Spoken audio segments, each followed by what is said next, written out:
Welcome back, tubers. So today I thought I'd do a video on charging and discharging and what I'm currently doing in my setup. Things have changed a little bit in the last little while, and I thought I'd do a bit of an update and kind of an overall on what I'm doing. So this is what I've just got. I've been using it for the last little week. So this is the C3100, and I've been mainly using this just for testing and comparing it to my old setup that I've been doing with discharging and charging.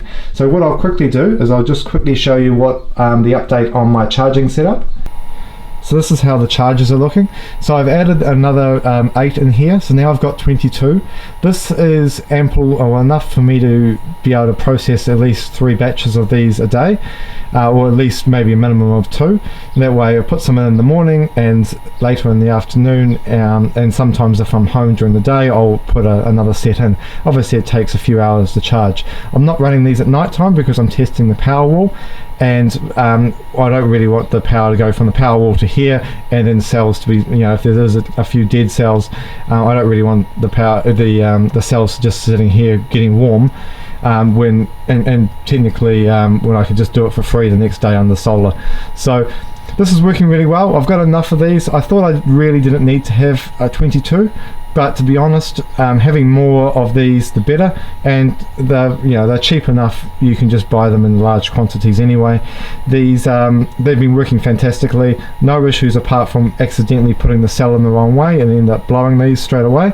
So as long as you don't do that and you're careful and just always checking which way the cells are going in and out, then it's absolutely fine, and they've been running perfectly. So as for charging, this is the easiest and the simplest and quite frankly the cheapest way to charge 18650s, and it's reliable and it just works, and you can get through a large batch of them really quickly. And obviously other people have made dischargers that have got more than 22, chargers that are more than 22, and yeah, you can just build them as many as you like. So as long as you've got a power supply that can keep up with it. I've got a 600 watt power supply here, and it's got 40 volts, so 40 amps on the I think it's 40 amps. Anyway, close enough to that. It can easily run, in fact it's actually 28 amps. It can easily run 22 chargers. Obviously if I get up to 30 chargers I'm going to need to get another power supply with a higher current on the 5 volt rail, but this is absolutely perfect for what I'm doing, and it's a cheap, easy way to charge a large number of cells all at once. So let's just go back inside again. So let's have a look at how I'm doing my discharging. Now I've been using these 4 dischargers here. The middle one of the 4, the middle part of the LCD screen stopped working, so it made it very difficult to read out what the capacity numbers were as it was flicking around and when it's obviously finished its discharge.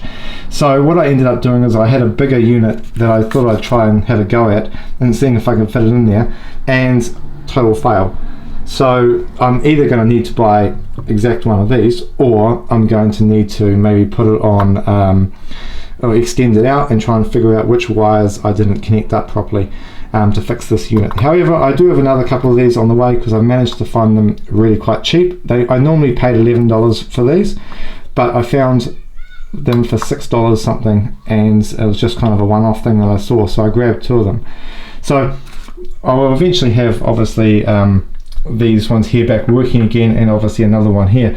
But what I've also had a look at and started kind of investigating is what all the other guys, well, a lot of other people are using, which is these units here. This is the C3100, and the thing I like about this is that it charges and discharges 4 cells, or quite in particular that it discharges 4 cells. Now the problem I've got with this unit, however, and this is one of the things, there's a couple of main points I don't like about this unit, and I'm not too sure how many people are aware of it or if they even care. But some of the key points with this is, I suppose let's talk about the good points first. The good points are it discharges 4 cells, it's easy, it's cheap, it charges obviously, and it does everything in one unit. That's the good point about it. The bad point about it though is that there's no real settings around where you can place your cutoff voltages. These dischargers here I've set to a cutoff voltage of 3 volts per cell. I charge them on my chargers to 4.2 as normal. I bring them into here, I put them in the ice cream carton, I bring them into here, and then I put them in the discharger. I press this little button 3 times and it starts going. It's nice, it's simple, and it's really quick to do. You can just pull them out, push them in, click, click, click, and away you go. And it's nice and simple, but it's discharging it to 3 volts per cell. This one here, however, and this is the biggest problem, it's discharging it to 2.8 volts per cell. So it's discharging it much deeper than I have been normally doing for the last 2,000 cells. The problem with that is that, of course, by discharging it more, the capacity is going to be completely different. So if we look at the manual, which is here, and we just zoom into this paragraph here, particularly this line item here, 2.8 volts. So it'll discharge it to 2.8 volts per cell. If you need to pause, you can download the manual, otherwise you can just pause that on the screen and to read it. But either way, it's totally muffing up my numbers. So as you can see on the top of these cells, this one here on these dischargers, discharging it to 3 volts, I've got 15.26, 15.45, blah blah blah. If I zoom in on that, you see that 15 turned to 19. So this is 19, this is 19, this is 14, when up here it's only 11, and this one here for whatever reason stayed quite similar. But I've set these to 1 amp, so they're charging at 1 amp and they discharge at 1 amp, that's cool. But the problem is that because they're discharging so much deeper, or 200 milliamps deeper, they are totally muffing up my numbers in comparison to how I've been normally doing it on these dischargers, which doesn't make me very happy. The other issue with this is, and I'm not too sure how many people have had this pointed out or not, but what this unit does is it, especially on the charge test mode, is it'll charge the cell up to 4.2 volts, then it will discharge it to 2.8 volts, and then it will charge it back up again, which sounds really good. However, it's discharging it to 2.8 volts, so it's different to anything else that I've got. The other issue is because even the iMax B6 discharges it to 3 volts per cell. This is obviously going further. So that's something to take into consideration. The other key point is that this is charging it all the way to 4.2 volts, then straight away it's discharging it from that. So it's pretty much what I've been normally doing is charging the cells, putting them into the box. They sit in the box for a few hours, if not a day, then they've been sitting here resting, then they go into the dischargers. With this unit here, it's pretty much charging it completely, straight away it's starting to discharge. So by doing that, it's going to be a different number or a different capacity than if the cell was sitting for a period of time. So yeah, it's going to screw the numbers just by doing that, without even if it was going to 3 volts per cell. But the fact that it's charging fully, straight away it's discharging again, and then charging it back up again, it's so quick that there's no rest time in between. There's no time for if the cell is a bit bad, for the voltage to start sagging a bit. Then you obviously pick it up really easily on these dischargers, because it's been sitting in the box slowly kind of going from 4.2 down to 4.18, blah blah blah.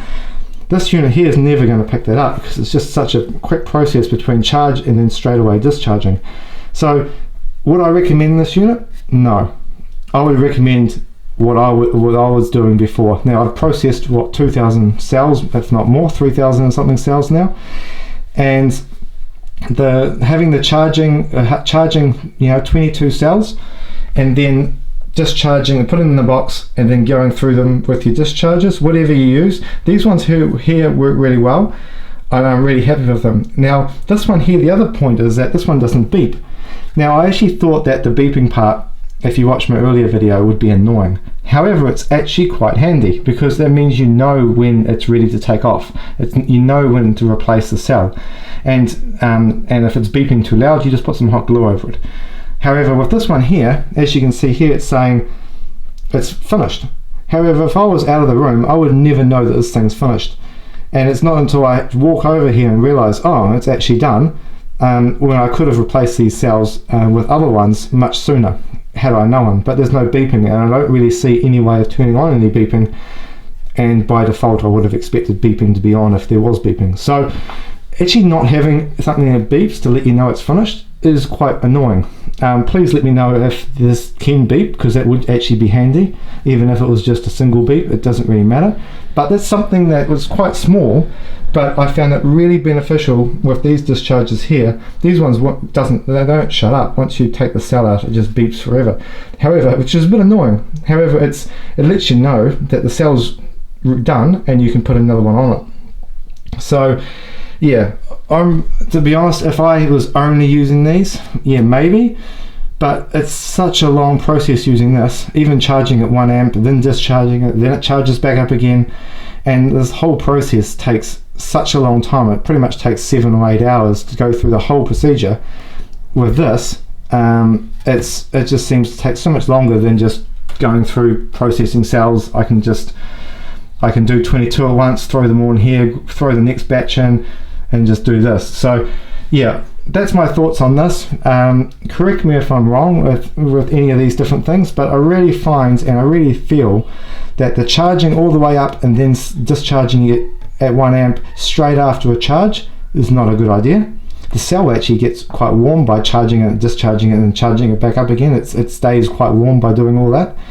You know, it's technically been running for like 6-7 hours, and I really don't like the fact that it discharges all the way to 2.8. Doesn't seem to be a way to change that. Again, please let me know if there is a way to change that. And the other real annoying part is obviously it's totally screwing my numbers. This is a 15 milliamp cell, but yet it's saying that it's 1900 milliamp hours. So yeah, if I retest this again on this, I will get somewhere close to this number. And the good thing about this is that these are really consistent. If I was to take the same cells out of a laptop cell battery, put them in the chargers and put them all in here, as you can see the purple ones are all there, they all come out roughly around the same milliamp hours, as long as the cells aren't completely stuffed. But if they come out of the same pack, they'll go into here and they'll be roughly around the same. If this one's 1500, this one's going to be around 1500, this one's going to be around 1500, whatever. In here, it's so all over the place, it's not funny. So yeah, I wouldn't recommend one of these. Get yourself the single chip chargers, get yourself a whole bunch of dischargers, and do it this way, because yeah, I've done quite a few now, and I would only use this one going forwards. This I'm not too sure what I'm going to do with, and maybe I'm just going to have to, every time it says 1900, just take away 300 or so. I don't know. I need to figure out how I'm going to use this, but that's just my thoughts. I do like the backlight on it. That's one advantage. I do like the other idea that the other thing is that you can charge different cells. They don't have to be 18650s. So that's a bonus. If you want an all-round charger, perfect. But if you're doing what I'm doing and discharging and charging cells, and they're all the same cells, these are just the way to go. If not, I'll just quickly show you. These other ones here, where you put the resistor on the side, this is just one variation of it, where you see a lot of these and you put the resistor on the side and the resistor just gets hot. I haven't used these much. I've tested it, but you need to get the resistance correct to get 1 amp out of it, and I just found that these just work so damn well. So yeah, recommendation for that. Potentially not this. I thought this was a good way to save money by having 4 dischargers and everything on 1 unit. Yeah, it's a no. Without changing that setting to 3 volts, just charging it to 2.8, not happy. So yeah, hope that was a bit of an update for you guys. Really an update on just the chargers and the dischargers, and I'll see you guys in the next video. Thanks again.